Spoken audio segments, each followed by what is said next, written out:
Good morning. My name is Kelly Saxberg, and I want to thank you for inviting me to participate in this Remembrance Day service. One of the reasons that I remember is largely because of the work I do as a filmmaker. I've done several films about the Second World War and about the First World War, and it made me just the whole process of researching those films made me look into my own family connections and try to imagine myself as one of those young people that were caught up in the war, or the people that were at home and worried about their loved ones during the war. And it really made me pause, especially every Remembrance Day. And so maybe I'll just speak about my own family connections and why I think it is absolutely so important that we reflect on this day and think about our own personal family histories and what we have contributed and what the legacy is for peace and for the peace that we enjoy. So I guess my first experiences with Remembrance Day were, of course, at school, and you learn about the poppy, and then I grew up watching The World at War with my dad. He had a very strong, keen interest in the war because he was a young child in the war, and he saw his 3 uncles go off to war. And his parents worked in the Canada Car factory building airplanes in the Second World War. And probably one of the reasons that he never forgot the war was because one of his favorite uncles, who gave him a uniform, a small child-sized uniform, in the very end of the war, his uncle, Arda Keju, was killed. He left a lasting impression because during his time in Holland, he had met a young woman, and they fell in love, and sadly he was killed, but she never forgot him, and she never married, and she rode her bicycle sometimes like 100 kilometers to go and visit his grave. And a few years ago, I was able to go and visit that grave myself and see the impact of those Canadian soldiers and how they were so well remembered.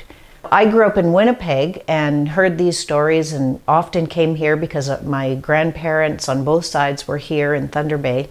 But in 1996, I moved here with my husband, Ron Harpel. He got a job at Lakehead, and there was a project there doing an oral history with women who worked at the Canadian Car and Foundry. And so that actually became my first real, big film that I participated on. And I had no idea that anyone in my family was participated in that or worked at Canada Car. And it was only through the research on that film and talking to my mom, their boarder, Percy Page, he worked there. And then as we were interviewing the women and taking them back to the Bombardier factory, and they were going through the files and opening up and finding their file cards, I thought, well, I'll look up my own family. And there was my grandfather and my grandmother, Elaine Keju, who the sister of the Arda who had died in the war. She worked in the office with Elsie McGill.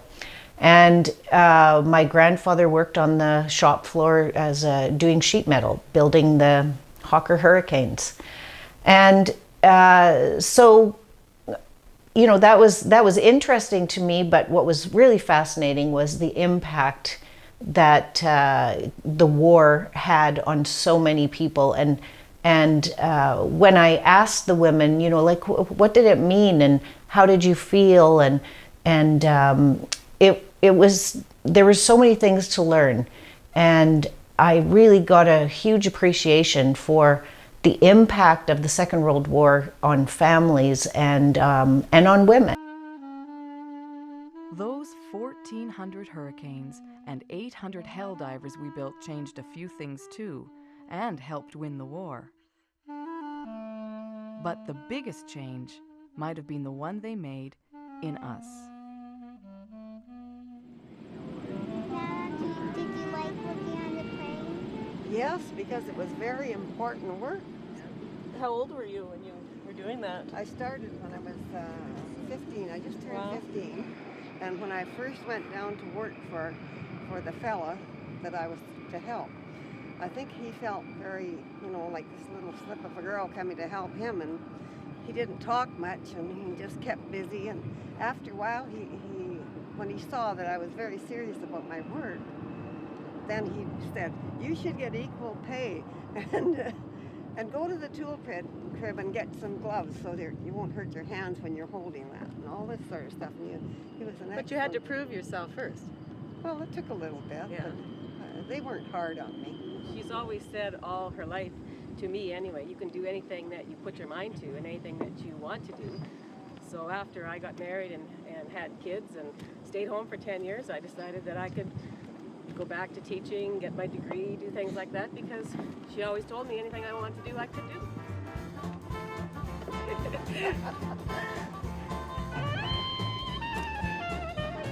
you get that?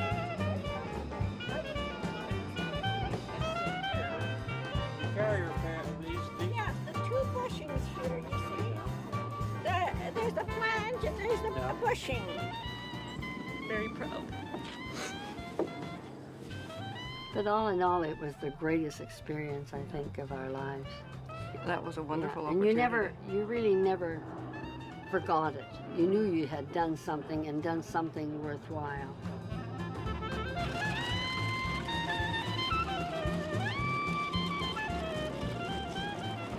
I'm certainly proud I worked on that plane. There you go. Let's take that pillow out of the way.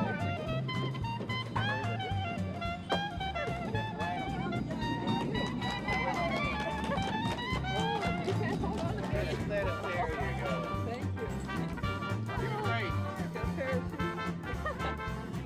Oh, that was wonderful. That was a dream come true. Did you enjoy that? I enjoyed every minute. It was wonderful. Well, I was hoping you were still back there, so I didn't hear anything, so I knew you were okay. No screaming. It's my pleasure, my privilege. So. Ladies, I wish it could have been everybody. Yeah, that's why I like to get rid of So exciting to see the river going around the island and just the way the plane runs. It's amazing at that age.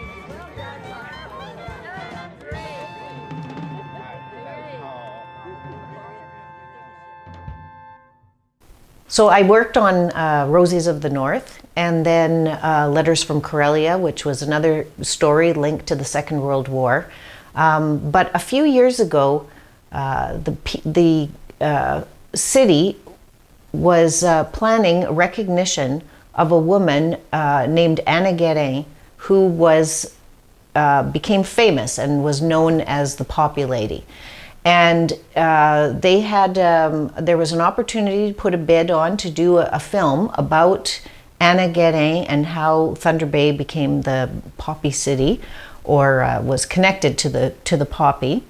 And so we started working on that. And when we started attending some of the military history conferences that were held here, I met up with a cousin of mine that I hadn't really known that well earlier, but Margaret Saxberg, and she told me that her father, Alfred Saxberg, who was my grandpa's oldest brother, was a veteran of the First World War, and that she had filled out a questionnaire, and that was the only time he ever spoke about the war.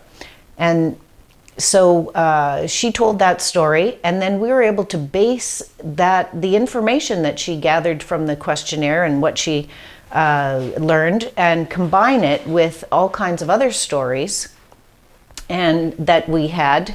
And we were able to, first of all, make a half-hour docudrama called Where the Poppies Grow, that I'll show you a little segment that explains the whole role of Anna Gedding and her as the poppy lady. And then I'd like you to find out for yourself about Margaret and why the memory and Remembrance Day means so much to her.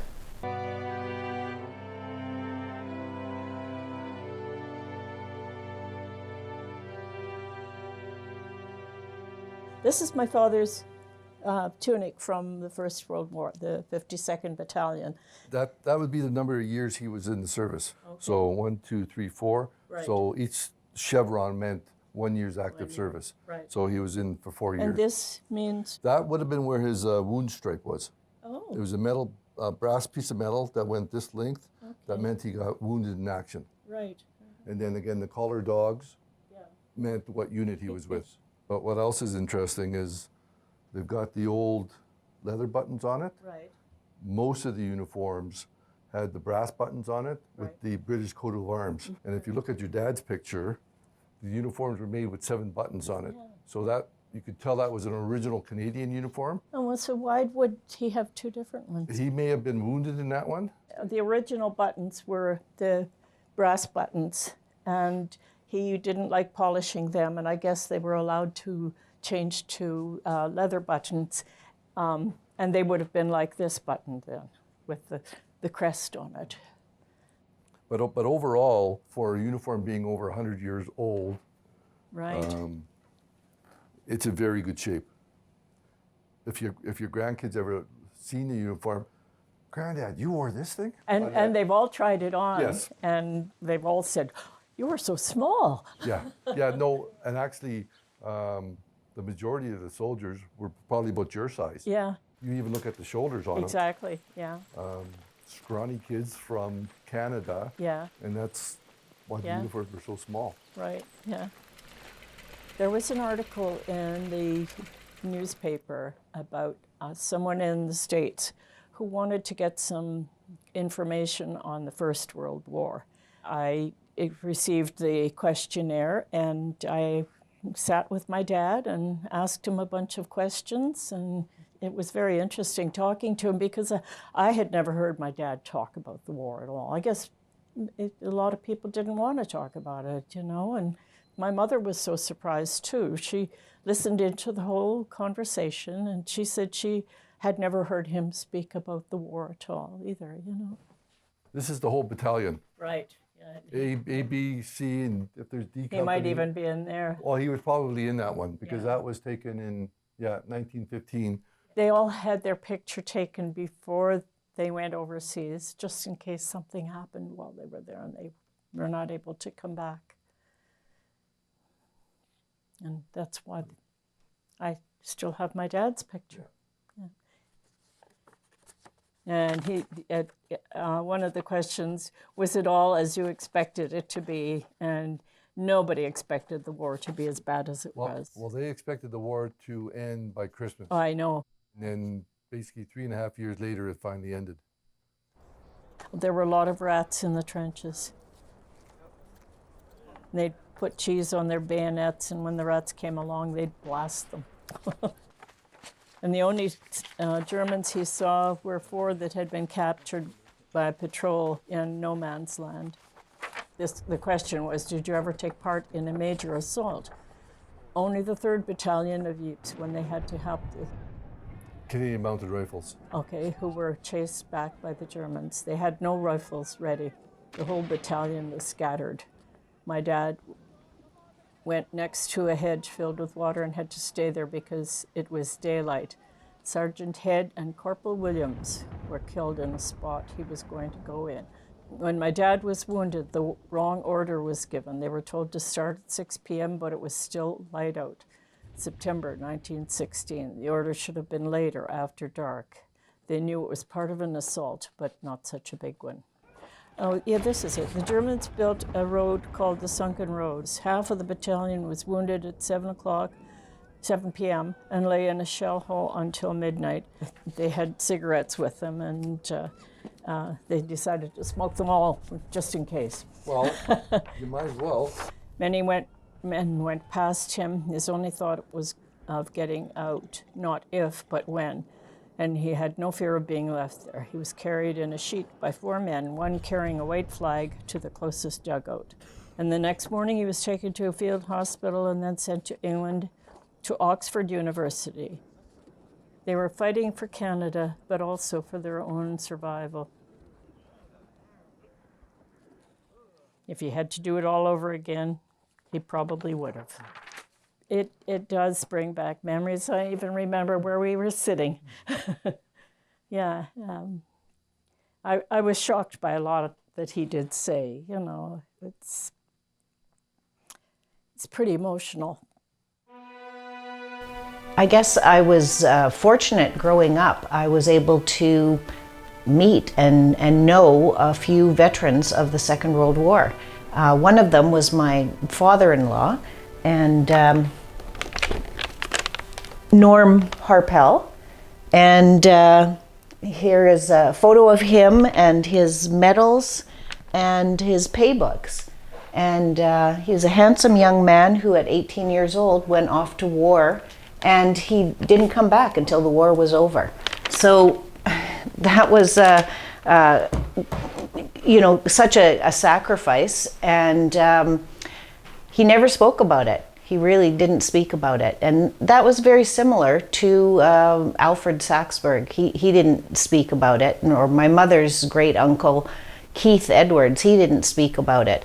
So I feel that it's important when we're making these films or doing books or having you know, events that commemorate that those stories do get told, and that we remember, and we remember that it's not you know, just one small segment of the population, but it was everyone was sort of involved in war and were affected by war, and we have to remember all of that.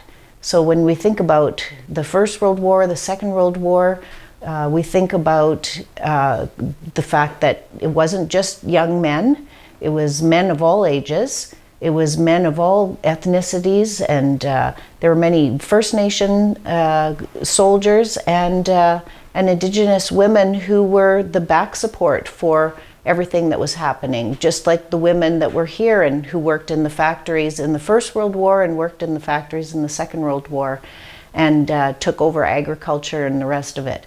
So anyway, I feel like I've been really lucky to have had the opportunity to travel to Europe and travel to Russia and travel to Finland and travel to these countries and examine and study the legacy of war, and also to see how people heal and how people carry on and try to make a better future and try to promote peace. Because if you don't think about war or remember the costs and the horrible legacies, then you're not going to work hard towards ensuring that we have peace for our future generations. So I just wanted to leave you with that, and thank you very much